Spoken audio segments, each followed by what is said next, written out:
நம்ம சிவபுராணம்னா சிவனை பற்றின புராணம் நினச்சி தயவு செஞ்சு தப்பான ரூட்டில் போயிடாதீங்க. அந்த புராணத்தை 1000 முறை படித்தாலும் சரி, 1,00,000 முறை படித்தாலும் சரி, 1,00,000 பேருக்கு சொல்லி கொடுத்தாலும் சரி, பிரயோஜனம் இருக்காது. சிவனுடைய அந்த தத்துவங்களை பற்றி, சிவத்தை பற்றிய அந்த ரகசியங்களை பற்றி, சிவத்தை பற்றிய அந்த ஒப்பற்ற சூத்திரங்களை பற்றியெல்லாம் நாம் என்ன செய்யணும், தெரிஞ்சுக்கணுங்கிற அர்த்தம். சிவனுங்கிறது இந்த இடத்தோட பேர். இந்த சிவன் அவன் என்னுடைய சிந்தனையில் நின்றுட்டார் அப்படின்னா என்ன அர்த்தம்? சும்மா சிவன் சிவபெருமானே போற்றி அண்ணாமலையாரே போற்றின்னு அந்த சிந்தனையை அவர் சொல்லலை. அவனை பற்றிய முழு ஞானத்தையும் புரிந்து கொண்டேங்கிற அர்த்தத்தில் சொல்கிறார். இதுக்கு முன்னால் செஞ்ச அத்தனை வினையும் கர்மமும் தீந்துருங்கிறார். உலகத்தில் செஞ்ச கர்மத்தை தீர்த்தர முடியும் யாராவது சொல்கிறாங்களா? மாணிக்கவாசகர் சொல்கிறார் தீந்துருங்கிறார். எப்போ தீரும்? சிவனை பற்றிய சூத்திரமெல்லாம் தெரிஞ்சால் தீரும். சிவன் அப்படியே செல்ஃபோனில் ரிங்டோனை வச்சாலோ, காலையில் பட்டை அடித்தாலோ, எப்பா சிவபெருமானே அண்ணாமலையானேன்னு சொல்லிட்டாலே தீராது.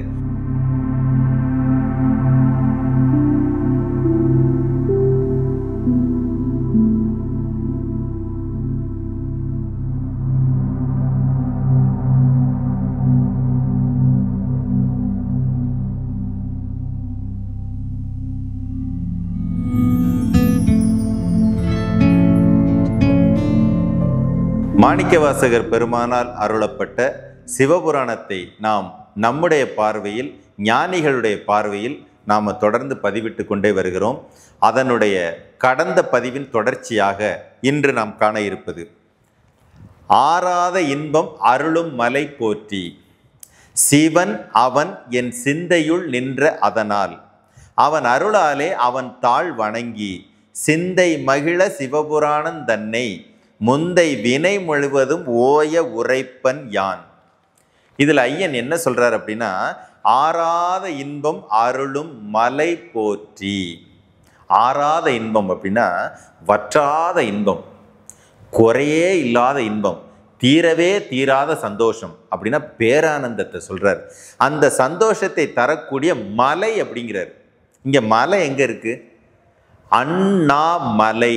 அதைத்தான் திருவண்ணாமலை அப்படின்னா உங்களுக்கு என்ன ஞாபகம் வரும்? கார்த்திகை தீபம், அந்த மலையினுடைய உச்சியில்.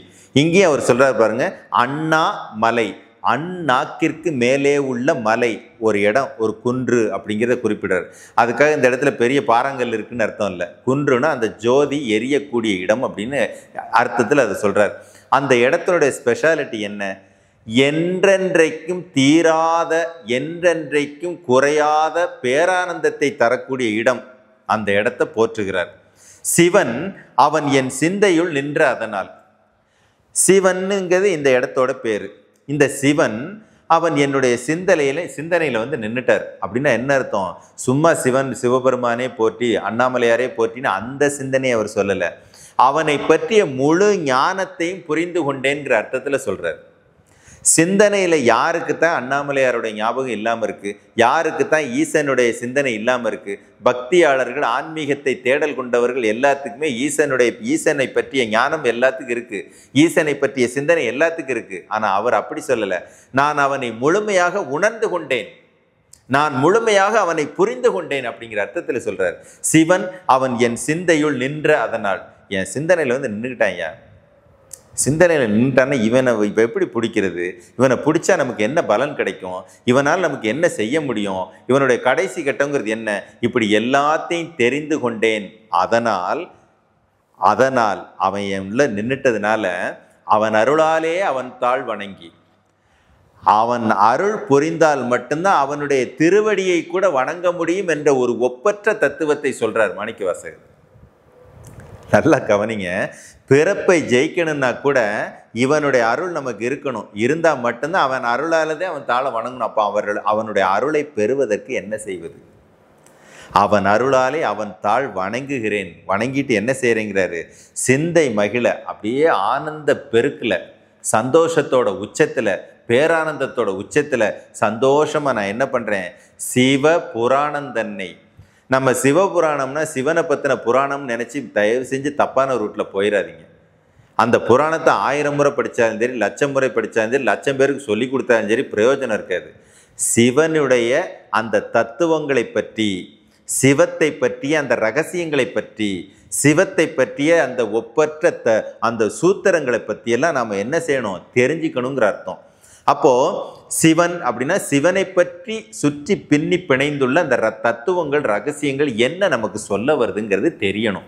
அந்த சிவ புராணம் அதை பற்றிய ரகசியங்களை நான் என்ன பண்ணுறேன், முந்தை வினை முழுவதும் ஓய உரைப்பன். அதை எதுக்காக அந்த இதை சொல்கிறேங்கிறத முதல்ல புரிஞ்சுக்கோங்கிறார். இந்த இடத்துலையும் ஒரு தெளிவு உங்களுக்கு இருக்கணும். சிவபுராணத்தை எல்லா ஆலயங்கள்லையும் பாடுறாங்க, எல்லாரும் பாடுறாங்க. ஆனாலும் நம்முடைய வினை பயன் ஓய்தா, நம்முடைய பிறவி பயன் ஓய்தா? அப்போ என்ன நம்ம தெரிஞ்சு வச்சுருக்கோம் அதில்? எனக்கு திருவண்ணாமலையார் மேலே அளவு கடந்த பக்தி. அந்த இடத்துல ஒவ்வொரு சிவராத்திரி அன்னைக்கும் ஒவ்வொரு பிரதானமான நாட்களிலும் போய் சிவபுராணத்தை படிக்கிறது எனக்கு வழக்கம், திருவாசகம் படிக்கிறது வழக்கம். உங்களால் உங்களுடைய இறப்பை தடுக்க முடிஞ்சுதா? உங்களால் உங்களுடைய பிறவியை தடுக்க முடிஞ்சுதா? அப்போ என்ன நம்ம தெரிய வேண்டியது எங்கேயோ பாக்கி இருக்குன்னு உங்களுக்கு புரிஞ்சிருக்கா இல்லையா? இதைத்தான் நானும் சொல்கிறேன். சிந்தை மகிழ சிவபுராணன் தன்னை. என்ன சொல்ல வர்றேன், சிவனை பற்றி அந்த சூத்திரங்களை, சிவனை அடைவதற்கான ரகசியங்களை, சிவனை அடைவதற்கான அந்த சூத்திரங்களை எல்லாம் நான் எப்படி சொல்கிறேன், எதுக்காக சொல்கிறேங்கிறாரு. முந்தை வினை முழுவதும் ஓய. இதுக்கு முன்னால் செஞ்ச வினை பயன்கள் அந்த கர்ம கணக்கெல்லாம் ஓயணும். இதுக்கு முன்னால் என்னென்ன கர்ம கணக்கு செஞ்சிருக்கணும் அதெல்லாம் ஓயணும். ஓய உரைப்பன் யான். அதெல்லாம் தீர்றதுக்கு தான் இந்த ரகசியத்தை சொல்கிறேன். அப்போ என்ன சொல்ல வர்றாருன்னா, ஈசனை அடைவதற்கான அந்த சூத்திரங்கள் எவருக்கு முறையாக சரியாக தெரிகிறதோ அவர்களுடைய முந்தைய வினைகள் அனைத்தும் ஓய்ந்து விடும், முடிஞ்சிருன்னு சொல்றார். இப்போ நாம் தெளிவாய்க்கணும். சிவபெருமானை வணங்குறோம், பக்தியோட பாடல்கள் பாடுறோம், பதிகங்கள் பாடுறோம், திருவாசகம் பாடுறோம். நம்ம வினை பயன் முடிஞ்சிருச்சுன்னு மட்டும் சொல்லுங்க. அப்போ அவர் கூறிய ரகசியங்களில் ஏதோ ஒன்று நம்ம தப்பாக புரிஞ்சிருக்குன்னு உங்களுக்கு புரியுதா? இவ்வளவுதான் விஷயம். இந்த சிவ புராணம் அப்படின்னா அவர் மதுரையில் 64 திருவிடையாளர்கள் செஞ்சார், ஆலங்காட்டில் போய் அந்த வேலையை செஞ்சார், திருநள்ளாறில் இந்த வேலையை செஞ்சார்னு கதை படிக்கிறத சொல்லலை அவர்.